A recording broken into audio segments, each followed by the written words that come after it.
Good morning and good afternoon, everyone. Welcome to our webinar, Life After DXPs, How to Compose Your Ideal Solution.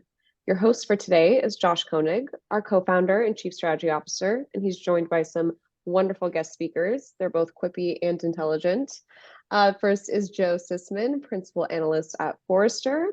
We have Karim Marucchi, CEO of Crowd Favorite and co-founder of Scale, and Peter Ladka, CEO of Sherpera. Just a couple of housekeeping items to go over before we start. Please make sure that you submit any questions you have during the presentation in the question window. We'll answer as many of these as we can during the Q&A portion of today's presentation. Also, this webinar is going to be recorded and we'll make that recording available to everyone next week. Now I'll hand it off to Josh and our guest speakers to get us kicked off. Thank you, Tusa. So the agenda today is we're going to go through the speakers in not exactly the order they were introduced, but I think Joe's going to really give us the perspective, which is very broad from Forrester. He's principal analyst for digital transformation there. I can share what we've seen at Pantheon, and then I'm really excited to hear from Peter and Karim because they are really have hands-on experience working with customers delivering this type of value, and then we'll have some time for Q&A at the end. And so without further ado, I want to send it over to Joe to kick us off here. All right, thanks, Josh. Hi everyone, I'm Joe Cicman. I'm principal analyst here at Forrester Research. I cover B2B e-commerce marketplaces and digital experience platforms, and today I'm going to talk to you about life after the packaged DXPs that some of you grew up with. So speaking of growing up, I haven't slipped on ice in 35 years, and that's a knock-on effect of riding BMX. It gets me out of trouble in my regular life. My sports psychologist tells me they call it resilience. I build my own bikes. I select every part, and sometimes I modify those parts to fit my style, but I also practice a lot, and I work with coaches and partners. In fact, my contest coach is a three-time X Games gold medalist. And what all of this adds up to is there's no amount of money that anyone can spend on their gear to outride me. And I'm telling you this because it turns out this also applies to digital experiences. And having digital skills is important because the new connected consumer poses a challenge for brands. And digital business pros like you need to understand how your customers connect across three dimensions: devices, platforms, and channels, and then map your portfolio of experiences so that you're present where your customers are. And the model for thinking through your portfolio of experiences is something that we call the 3D connected consumer. Three dimensions: devices, platforms, and channels now define how consumers are connected to the internet.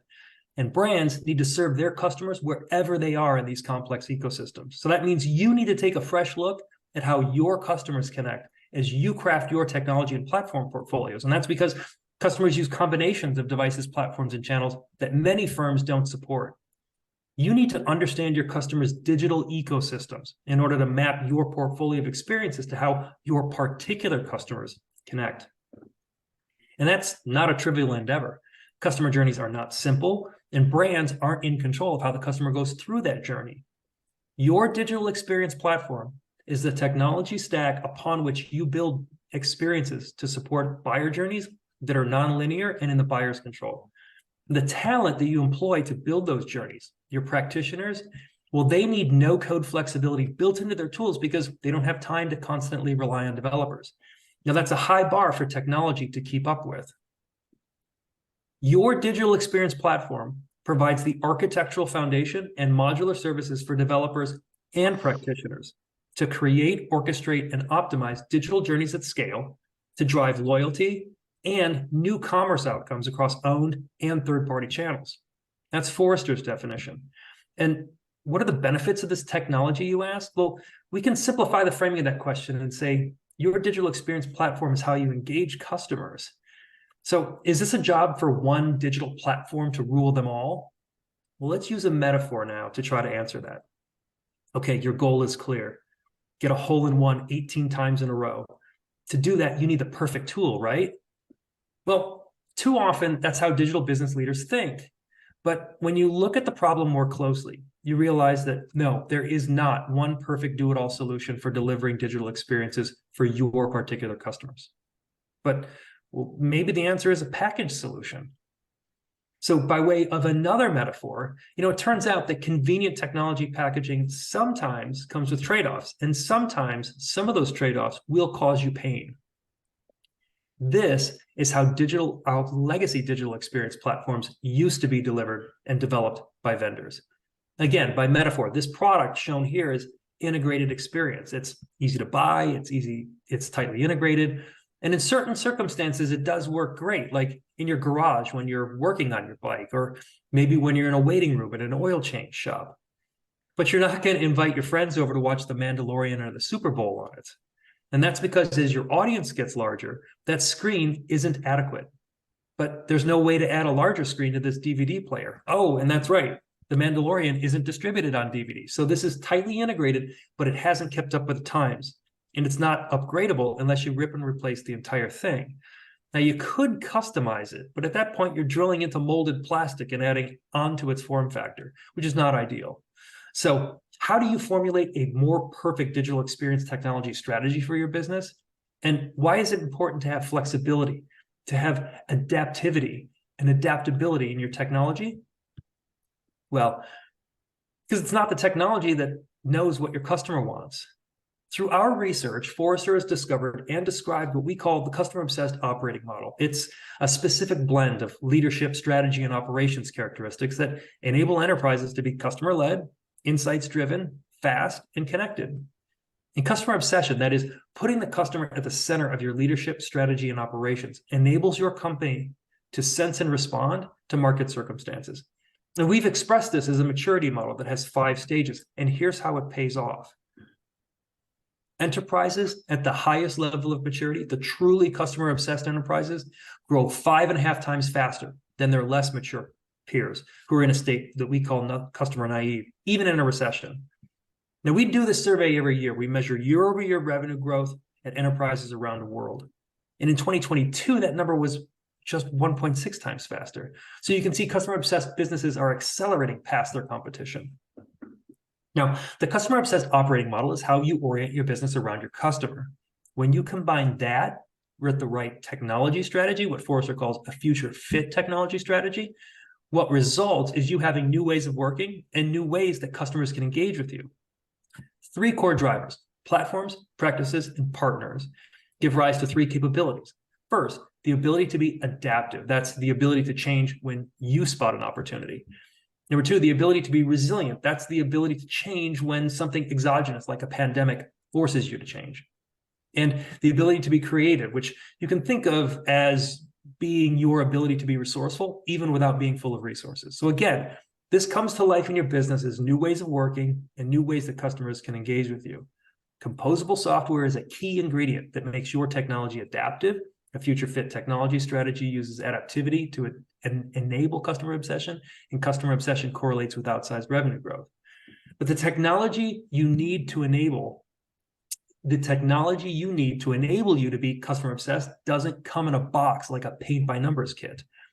Instead, you need to orient your entire business around your customer. Then you need to pick technologies as and when you discover the need for them. But it starts with discovering what your customers need. Your technology roadmap fulfills strategy with priorities set by business impact. So number 1, build a customer journey map, highlighting the moments of engagement. Number 2, prioritize those moments and the back-end processes based on the benefits to the customer and the value to you. And then pursue a 2-path roadmap to move quickly while laying the foundations for the future. The best organizations invest aggressively in digital touch points and moments that their customers need most. They build their team's confidence in the business impact by estimating the uptake and value of each digital moment. And they identify the software and data they need for each digital moment. The only way to run quickly while building the foundations for your digital business is to invest twice. First, by rolling out new capabilities in months, and then again, long-term digital experience platforms that can take years to implement. Years to implement your digital experience platform? Well, these aren't going to be years when you are not delivering digital experiences. You will make tactical investments, but with an eye toward how those investments will be leveraged across all your channels and all your business units. You'll implement, then mature a capability. And that's what it means for you to be the architect of your digital experience platform. The technology stack you assemble to deliver digital experiences is your digital experience platform. You'll compose your own digital experience platform using parts from multiple vendors selected to deliver your distinct digital strategy. That platform that's right for you doesn't come pre-assembled out of the box. And even if it did, the risk of implementing it all at once is too great for your enterprise. You need ordinary components of a DXP, such as content, customer data, and experience front ends. But you likely also need extraordinary components specific to your industry, like a travel booking engine instead of a retail cart, an electronic medical record system instead of an order history, and virtual interactive conference streams instead of static videos. The research I conducted throughout most of last year led me to conclude that digital experience platforms exist, but they're built by enterprises, not bought from vendors, and yours is no exception. The internet predated the cloud. And so let's take a closer look at how you need to think differently when working with modern cloud technology. See, in the cloud, the traditional algebra of buy versus build doesn't work. And that's because of how modern software is written. It turns out pure buy doesn't exist, and pure build also doesn't exist. The traditional build versus buy thinking underestimates the complexity and cost of packaged solutions, as well as the value of platforms and their ecosystems. And it overestimates the cost and complexity of modern custom development, as well as the similarities between firms in a truly adaptive digital environment. In the digital era, software is an expression of the business. So how should we think about customize? Well, that's when you buy a thing and you need the inner workings of that thing to work differently in order to match how you do business. So with the car example, Honda Civics are popular with the tuner crowd because of how modifiable they are. How to think about composing. You don't buy the mass manufactured discrete thing and change the way it works. Instead, you assemble your thing from specialty parts. You put those parts together in a way that optimizes for what you're trying to achieve. Some parts you might even create yourself. Then you assemble those parts into the whole. Again, when you're composing, you're buying parts and assembling them. Now, I mentioned earlier that you need ordinary components of a DXP. So let's break down what some of those ordinary components are. Your practitioners work across a range of technology solutions. And Forrester distills digital experiences down to 4 solutions. Starting at the top, understanding the customer with data, creating the experience with content, tailoring that experience to fit the context with marketing, and finally, delivering value with commerce. So what do you do and what do you buy? Well, think of your needs this way and assess yourself along 2 axes. The first is that vertical axis. So is your dev team expert in traditional on-prem tech for building large monolithic systems, or are they skilled in microservices, APIs, cloud native, and serverless? Then along that horizontal dimension, look at your digital strategy. Do you engage customers the way most other businesses engage customers? In other words, is the digital strategy you're running pervasive, or is it differentiated? And if your dev skills are traditional and you're running a digital strategy that's pervasive, then there's probably a software package that's made exactly for you, like that all-in-one TV, DVD, VHS player. But if you have a differentiated digital strategy, maybe even one that evolves quickly, then there's probably not one do-it-all system for you. So you'll need to buy those ordinary and extraordinary components and then compose them into a platform that meets the needs of your business. And since it's 2023, those components are going to be built on cloud native technology, and they'll be built to interoperate with one another following cloud native principles. So if it's not a pre-integrated, tightly coupled all-in-one do-it-all system for your particular digital strategy, then what exactly is your digital experience platform? Well, my research concluded that an enterprise's digital experience platform is a system of applications and their underlying platforms brought together by various vendors and agencies, bound by APIs and events, connected through good data, which provides the foundation for experiences and apps to be rapidly built on top. Now, over time, as you digitalize more and more of your business's distinct value proposition, you're going to need to reach farther and farther into the back office systems that you use to operate the business. Bringing those systems into the mix, in other words, going far beyond content and commerce, will force you to think about your unification plans from a frame of what we call an experience architecture. And your DXP charts the course to front office and back office unity under an experience architecture. Now, embracing the idea of a composed digital experience platform teaches you to think more expansively than just implementing a discrete platform in a box.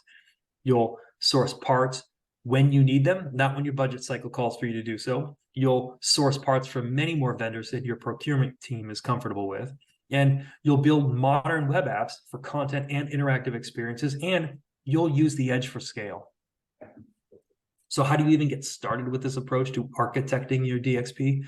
Well, here are 3 points for 3 different states that you might be in. So first, if you're starting from scratch, you need to rethink your DX as a set of competencies and capabilities. And experience design is one of those capabilities. So engage your customer experience colleagues and grasp their CX vision of what experiences your platform needs to enable for the business. Now, if you're rationalizing the chaos, then employ a product mindset. Deliver your platform like it's the product your business uses to create all of its digital experiences, because it is. As your platform's usage patterns change, focus your center of excellence on capabilities that get used, reused, and shared across all experiences your platform delivers. And finally, if you're scaling your enterprise platforms, then compete on merit, not muscle. Scaling to you means change to others. So focus on how your platform empowers your colleagues, not on standardization for its own sake. Use a strategist to work with your partners in the business units to help them build their priorities, strategies, and roadmap. And this requires diplomacy on your part.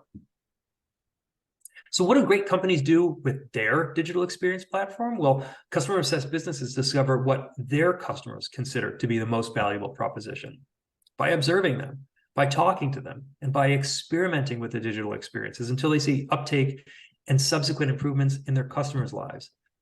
Now, I published a case study about some of these companies last year. In each of the cases, they had no idea what they were going to build.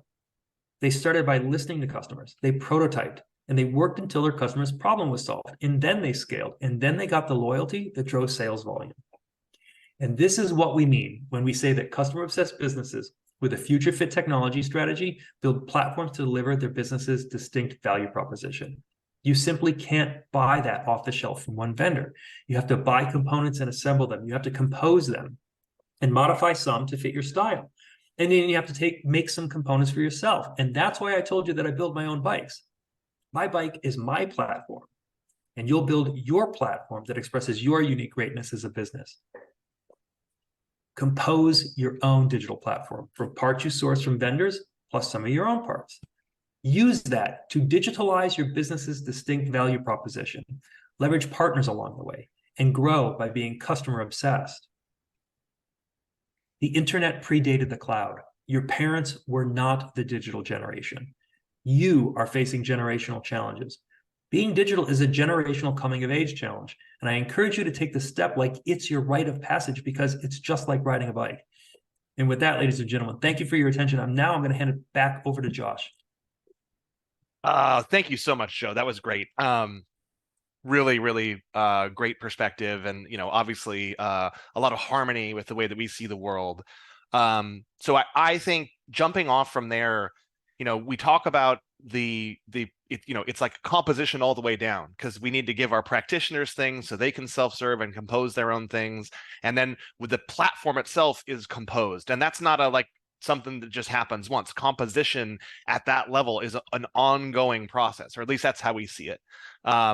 Because selfishly, we take a sort of a web-centric view on some of these things, and it's really all about the ability to move quickly, to invest in that, getting off the mark and keeping up with the speed of the market, because the expectations of customers are always evolving. Opportunities are always emerging and shifting. And in the modern world, in this digital world, anything you're doing from a communication standpoint that has a call to action, the odds are that call to action is a click. And like the Super Bowl feels like it's just ads with QR codes now, because everybody wants somebody to engage, and engagement means clicking on something. Clicks go to URLs, URLs go to the website, and when the web is a bottleneck, it's very hard to make progress on any of these things. And we know it is a bottleneck. We did this research last summer, surveyed over 450 marketing and IT leaders in larger companies, and 80% of marketing leaders reported that changes to their website take more than a week, and some reported that they took months, a month or multiple months. And there's lots of reasons for this. There's technology reasons for this. There's process reasons for this. We talk with people who are, filing Jira tickets to get copy changes done, and feels like we're still living in the era of the webmaster. But but it's not okay, right? This is a major problem in our industry that we need to solve. And the truth is, you need all three of these components working together. You need the right team. They need to be aligned. They need to have tools that they can trust. And I think historically, I love your line. The internet predated the cloud, and the web has been a real thing for almost 30 years now. There's a lot of legacy. Like, these historical approaches just don't meet the modern moment. You have and there are tensions between what these different stakeholders in an organization need. An IT doesn't want to be a bottleneck. They don't, they didn't get into that profession to be the department of no, but they have perspectives around stability, security, compliance, et cetera. Those are not negotiable. And developers need tools to do their jobs, and they're always clamoring for more modern technology. And marketing needs to move fast. They're trying to drive the business forward. And legacy managed CMSs, the all-in-one DXPs, and I think even modern headless stuff, none of those approaches quite resolve those tensions. And that's something that we're really interested in helping people with. But we also see the market moving on from the DXP as the concept of something you can buy from a vendor, and you can see it in the data. It's a little bit maybe gauche to cite some stuff from Gartner on a webinar with Forrester, but it's publicly available data, right? They have their peer insight stuff out there, and it's interesting. And looking at it, you can see the DXP vendors are not getting good word of mouth. They're not getting recommended, and I think it's because there's a bit of disillusionment there. And we see, us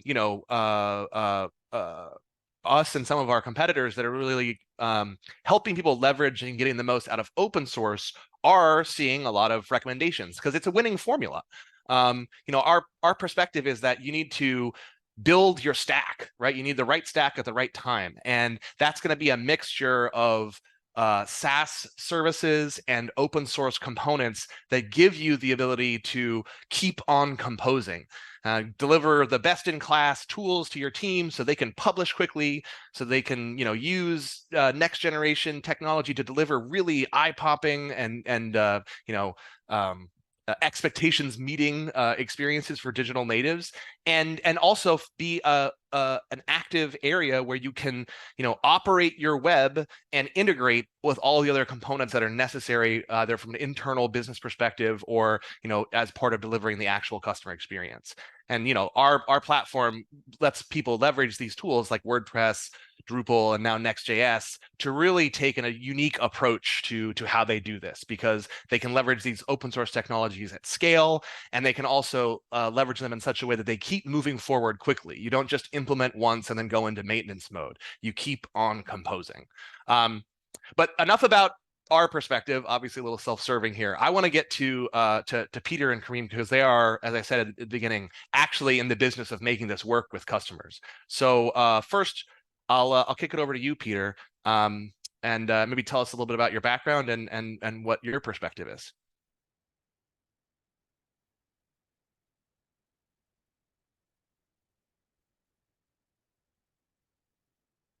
Oh, Peter, you might be on mute. I am. So thanks for that. My name is Peter Ladka. I'm the CEO of Sherpera Consulting. And when we work with our customers, we kind of understand that as we discuss and look at engagement, it basically boils down to three primary things that we're trying to do with our customers, right? Marketers, all of their actions should filter through their desire to attract and catch the attention of their customers, convert or prospects, convert those prospects into customers and turn their interest into action, and then do what they can to continue to build and retain loyalty with those customers to create long-term relationships that continue to deliver value to the customer.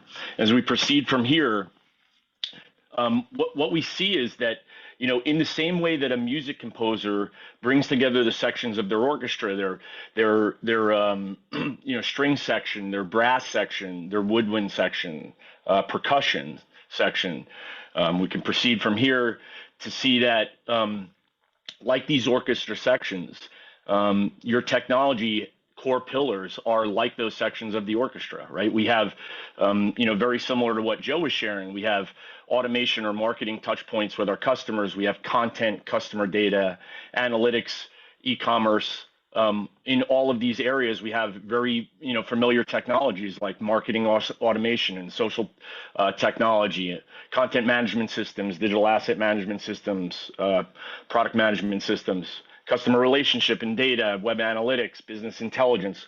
All of these are very familiar in commerce, B2C, B2B transactional systems. We see that in these systems that these are like the sections of our orchestra.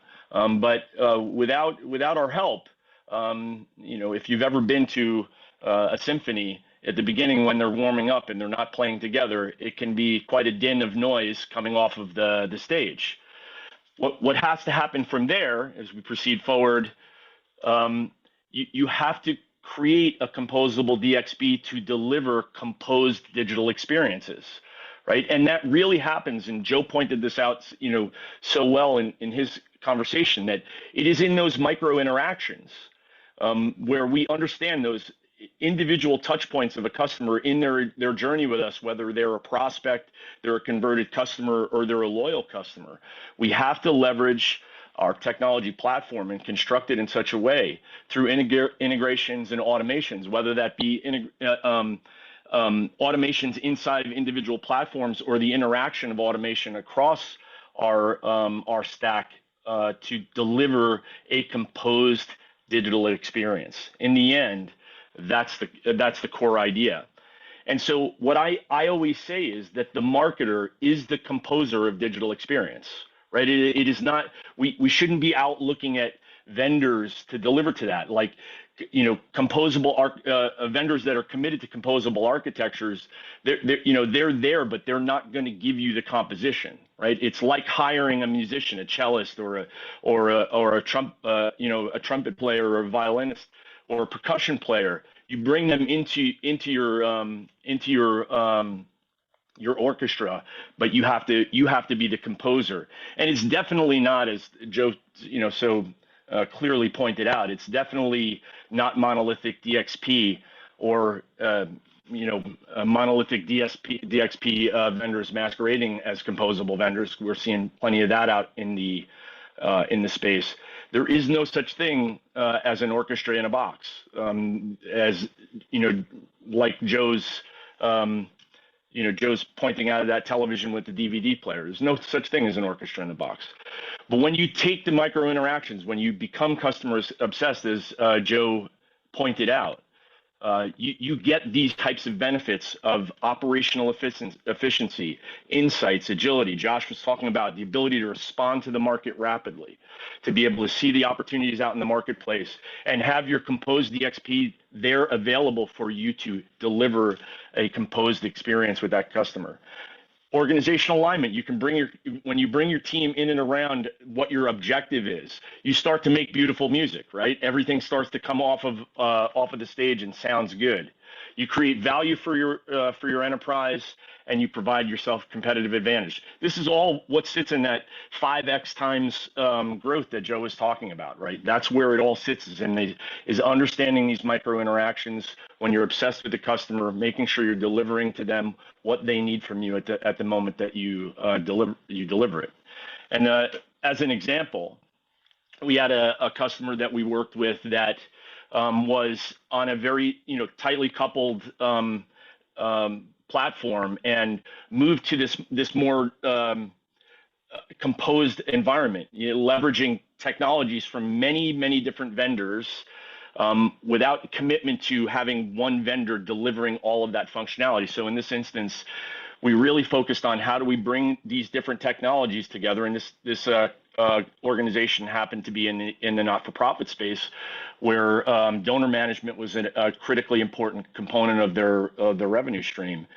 And so their transactions, we built in this interaction layer using MuleSoft and Workfront to help them deliver content through Drupal, customer automation through Marketing Cloud with their customer data built on Salesforce, all the while rolling that information into Power BI to provide insights to that customer and drive, incredible growth in their donors and incredible connectedness and long-term value for their customers. So these are the types of things in that focus, that interaction layer, being obsessed with what those touch points are with the customer. We've seen these types of composable architectures deliver value.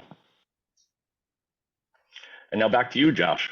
Oh, no, thank you, Peter. That's great. And I love kind of being able to walk through some specific examples of how these things really do fit together. And we can get more into that in Q&A. But before we get there, last but certainly not least, Karim, do you want to just introduce yourself and tell us what the Scale Consortium is? Because that's new. And then love to hear from your perspective. Absolutely. Before we get to my very two short slides, my name is Karim Marucchi, CEO of Crowd Favorite. Can you hear me? Yep. Okay, great. CEO of Crowd Favorite and one of the co-founders, founding members of the Scale Consortium. The Scale Consortium was put together by a historical group of WordPress vendors who have been serving the enterprise for more than 10 years and recognized that much like the other challenges of open source software out there, like Red Hat in the 90s, there wasn't one true buying experience for bringing WordPress or open source into sort of the content management idea of working with the enterprise, let alone DXP alternatives. So we started working together, and we realized very quickly that we had this understanding that enterprise buyers are unique and their mission revolves around creating specifically how to understand how open source can help them in lieu of maybe taking some of these bigger platform positions. So trying to give some consistent messaging and some case studies. Right now, we're working on a website that's going to be coming out that's going to have a lot of case studies showing all those major brands. But I think the reason why I'm here is because I'm going to show some of where the rubber met the road. As an example, my team was actually in the room just over 10 years ago when Disney decided that their bespoke solution that they created because platforms weren't coming up to their needs, they created a bespoke solution that was costing them millions a year to maintain. So they decided to make a commitment to WordPress. And we've been able to help them come up with an architecture that really was a winning architecture for being agile and being really composable, as Joe was laying out earlier. So as you look at this graphic, it looks complex to the non-tech clients. The reason why we start with it is because, as I'm going to show you very briefly, it's not really that complex.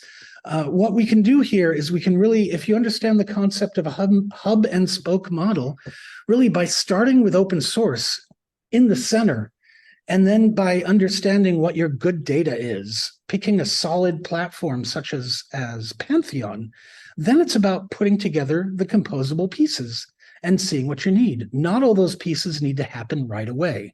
We've had a lot of successes with projects where we started with just a few pieces, 2 or 3 of these pieces based on a solid content management system. And then in a composable fashion, you can say, right, now we need to go to this target, and we need to go to this audience, and we need to deal with this platform. And we could bring those in a very easy way that lets people go long on understanding how OSS or open source can be a core and develop their spokes as they need to. So why would you look at something like WordPress? Well, WordPress started off as a blog many, many years ago, 20 years ago, and it's become a core for media companies over the last 15 years or so. What we ended up seeing is in the last 5 or 8 years, major brands like Insperity in HR and Disney in media and Lexus in automotive came to us and said, how can we be more agile? How can we replace this one core feature of a platform, yet be more agile for what we could do? So we've been able to think about how we could take an open source concept or hub, and then bring these spokes in as they're needed, as we talked about. So what did that end up happening is, as you wanted to move from one CRM to another, or as you needed to scale your CRM, you could take certain off-the-shelf components from other platforms, and as we used to do in the 90s, do system integration. But by taking other off-the-shelf open source projects and products, you could also try small iterative circles of innovation, and you could do that off in a sandbox and try experiments and do what some people would do with just A/B testing on web pages. You could do A/B testing on applications at a fraction of the total cost of ownership of the platforms that would replace this system. So while this looks complex, this is the end result.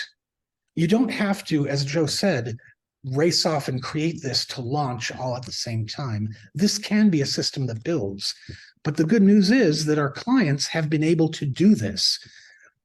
Peter's team has the same experience. So what ends up happening is that you have a client that comes to you with a set of expectations of maybe 5, 6, 7 things, and then over time, they grow. So what does that mean? That means that when you look at things, the end result, this is why this slide is here, the end result is, as clients moved up the chain from 1 and 2 of just a content management system into the world of what Joe described at the beginning of all these different platforms and audiences that you need to expand to, things got very complicated. And the editorial workflow of our clients became very complex, even with these massive systems, these all-in-one solutions. Through this composable modular system, we've actually been able to create integrated workflows across different applications. And that's enabled our clients to actually bring down the level of effort. You can see on case studies on crowdfavorite.com about from Disney, for example, we've literally had over the last 10 years, a 10x reduction in media asset management. They've done 8 times the velocity of when they were on a one platform service. And now they've been able to integrate one user interface that isn't just WordPress or Drupal. It's literally integrating into these other applications so that the editorial process no longer is switching your tabs from one application to the next just to finish a marketing task. You can actually get a complete workflow managed through working with your vendors and with your agency. So we've got lots of case studies that we could share, but the bottom line is I just wanted to show what Joe and Peter have actually been doing things. We've already been doing these things for clients successfully for the last 5 to 8 years. And now that we've gotten all this this influx of these monolithic DXPs having a lot of bandwidth out there telling us that they have the solution, the core solution, there are alternatives and they already exist. This is not new ground, and there are ways to make it your own experience. Thank you, Josh. Thank you, Karim. And so, yeah, we're going to go into Q&A now, and I think I can just stop screen sharing so we can get our faces back up. I actually just wanted to real quickly before we go to questions that and you can feel free to throw more in there. One of the threads that came through in a lot of this is that idea of it all seems to rhyme with like the in the developer mindset of like shift left, right? It used to be that you had to have there was the webmaster who did everything, and even in a lot of these systems today, like when we dug into the why of that, 80% of marketers can't publish fast. That's either cases where you still need a web developer to like hand assemble each thing, or perhaps like they're working with more of a legacy system that's so complex that only a couple of people know how to safely operate it, and so they become these bottlenecks where you have your technical talent is being applied at the last mile just to get the pixels out the door or the words on the page, and really what a lot of us are trying to help, it seems like we're trying to help people realize is there's a better way. You can make things more self-serve throughout your organization and let people really build stuff themselves. And then that lets you also pull that technical talent closer to the core of what you're doing, which is how you get innovation. And then that's how you get a competitive advantage. So it's really that kind of, I don't know, there's a great like synergy, maybe overused word, but I think it's appropriate in this context between, raising your productivity and streamlining as well as getting through to, top line value. It's not just about being efficient. It's about being able to putting yourself in a position where you're not just firefighting and keeping the lights on. You can start to actually play offense. And just to add to that, Josh, I think, what the other thing too is Joe brought this up and Karim brought this up is the value of incremental improvement it's like compounding interest, right? You make a small modification. It allows an organization to self-serve. It allows an organization to move to market faster, right? Let developers do what developers are good at, right? Developers aren't good at like managing content and pushing it out, right? They're good at creating functionality that serves the enterprise. Let them do that. And those small investments over time, right? It's like putting a few dollars into your 401k every week.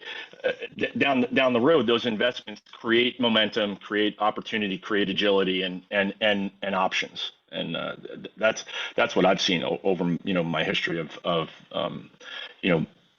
customers taking advantage of this type of approach. Well, okay. Atousa, let's go to some Q&A. What do people want to know? Yeah, we'll jump in now. The first one is, how can you convince someone who's comfortable with a monolithic approach that compostable is worth considering? Compostable digital experiences. You could use those to nurture your garden. Man, there are a bunch of platforms out there that should be composted, right? Like, Oh boy. Sorry. Thanks. No, okay, all right. So, but sorry, I wasn't trying to nitpick the spelling on that. Well, you know what? I shouldn't speak first on that. I'd be really curious, Karim, Peter, Joe, if you Joe, you're not really trying to win people over. You're just providing analysis. But is there something, are there triggering events or other moments that get people to maybe where are the moments where people who maybe have a lengthy investment in one of these all-in-one TV VCR solutions, when are the moments when they can like take a step back and rethink it? Yeah, I think the operative word I'm going to hone in on is comfortable. So how can you convince someone who's comfortable with a monolithic approach that composable is worth considering? If your entire dev team knows how to work on monolith, that is not the time to buy a bunch of composable stuff because you're just not going to be able to handle it. So that's one aspect. Two, you're going to get agility out of composable. You have to have a digital strategy that will pay off if you're with agility. And so another way that I describe it is, if you are, think of it, if you're building a product, if you are trying to iterate to get the product market fit, boy, oh boy, do you need agility because the race is on. If you have already achieved product market fit and you have achieved it and you've been that way for 10 years and you're printing money hand over fist and you're doing it with a monolith, probably okay. There's probably not a lot of you out there, but you're probably okay. But think about it in those terms. And then you can apply that to your own situation.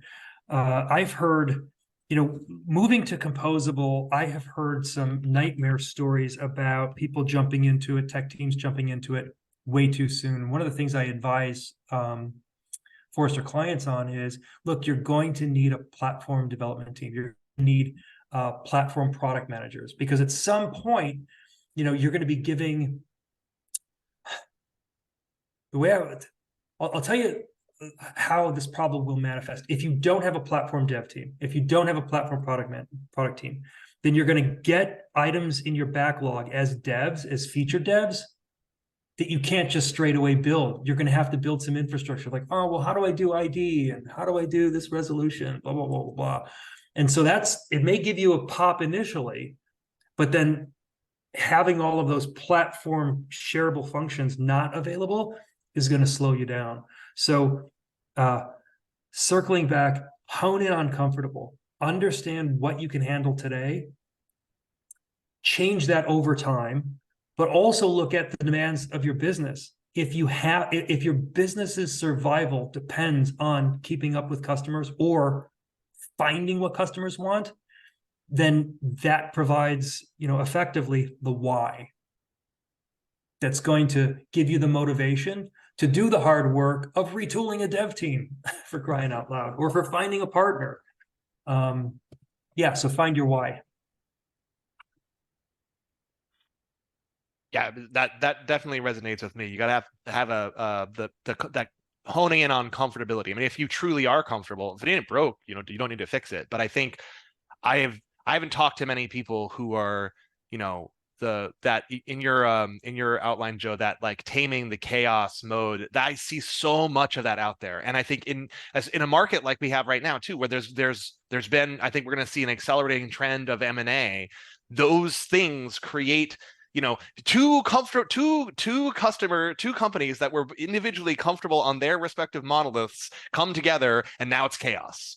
Right. And I think that's and I also don't know that there are many companies that are in that really happy place. And even if they are, if they're looking more than 2 or 3 years down the road, they have to know that, they're going to need some amount of innovation, because if you're printing money hand over fist, that usually doesn't last forever.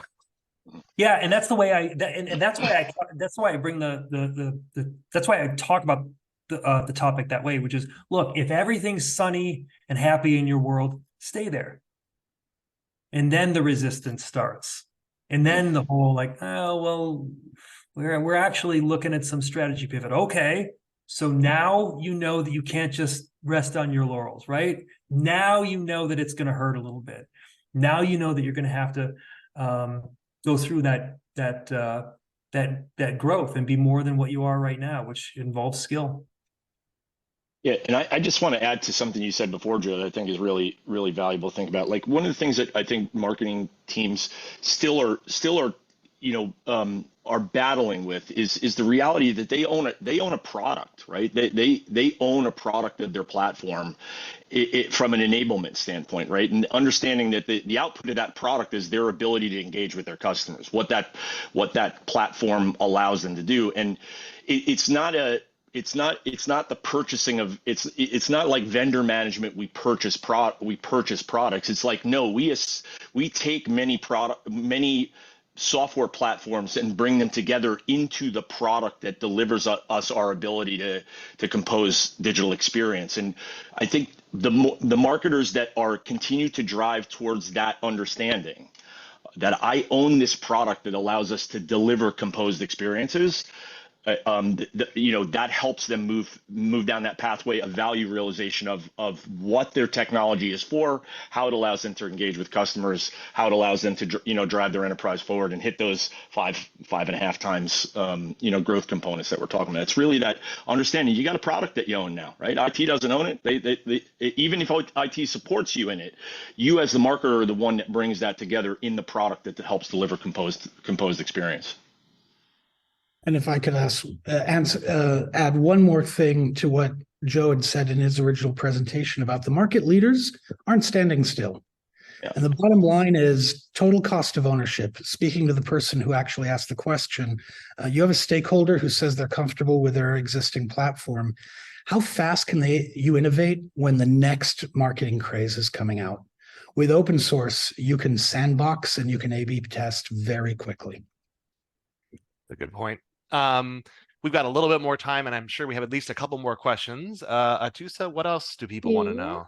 Just kind of going off of that, it's a related question. What are some of the biggest opportunities and challenges for organizations who move from a traditional DXP to an open source composable approach? Today, we are not compostable. Go ahead.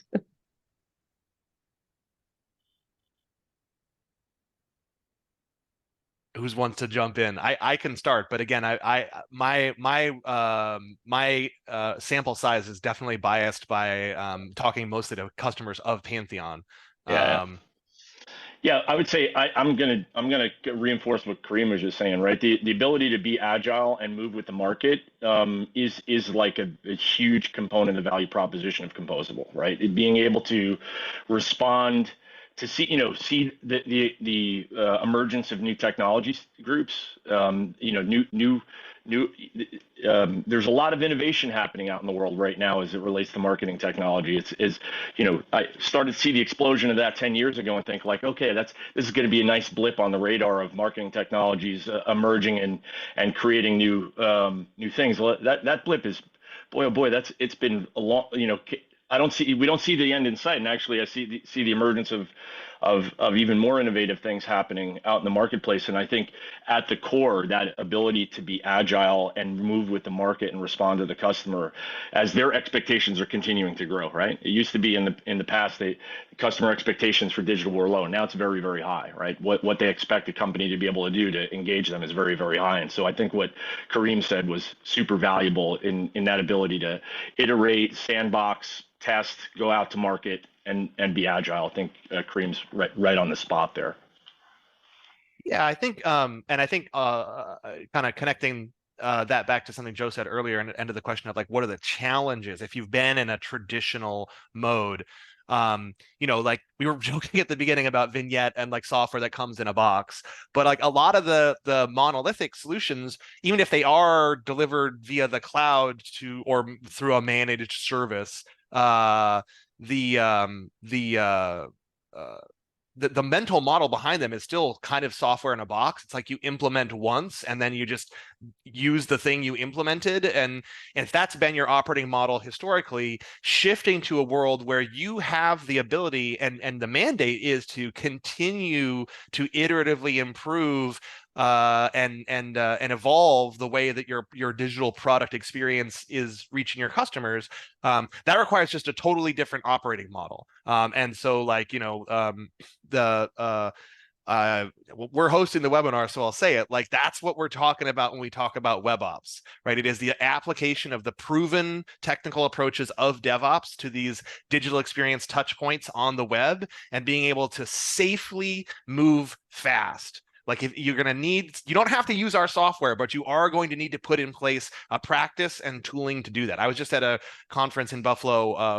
It was High Ed Web, so it's all people in universities, web teams. And I talked to two wonderful people there, and they'd done it. They did it themselves. This guy actually he had moved everything, did a lift and shift of all their web stuff to Azure, and then they were like, wait a minute, there's like we have all the same problems except our billing model is different because they didn't change their approach or their architecture. They actually took it back to on-prem. First time I've ever heard that.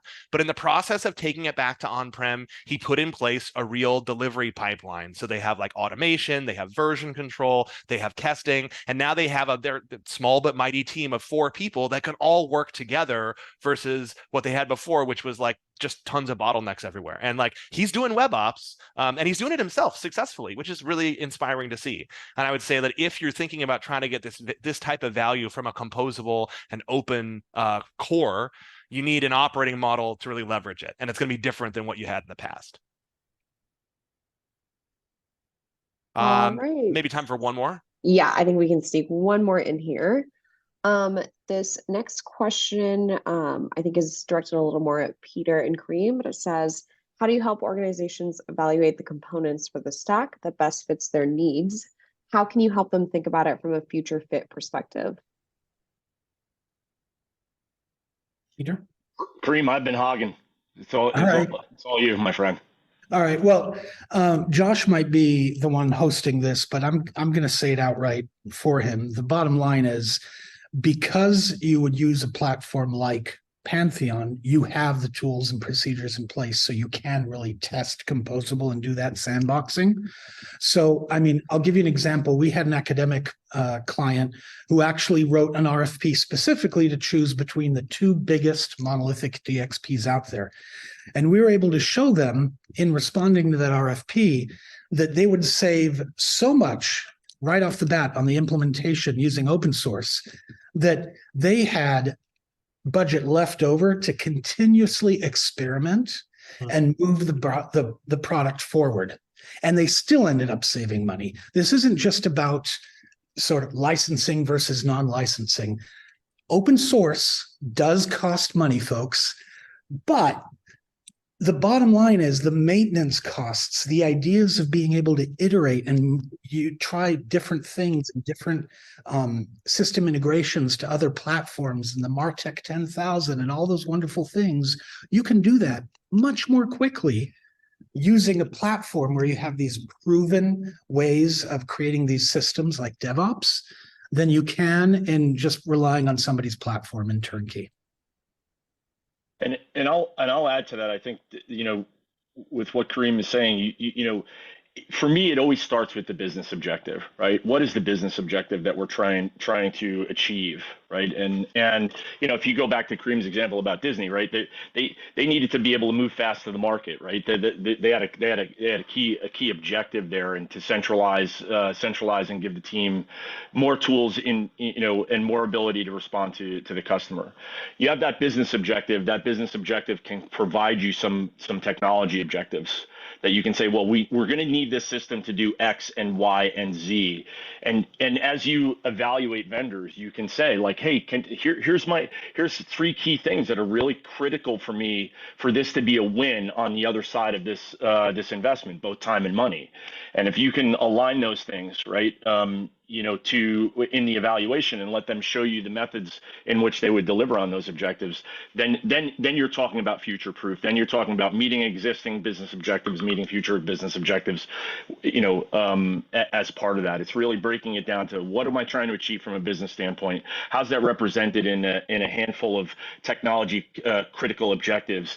And as we're talking about Pantheon here, you talk about speed to market, right? Or the ability to quick test or the ability to future proof technology. Those types of technologies allow for rapid iteration, rapid testing, prototyping, pushing those functions and features out to market rapidly. It's pretty, you know, it's the alignment of that business objective to technology objectives to the platforms that you're evaluating. Absolutely. Oh, yeah. I'll say with that, we're right at the top of the hour.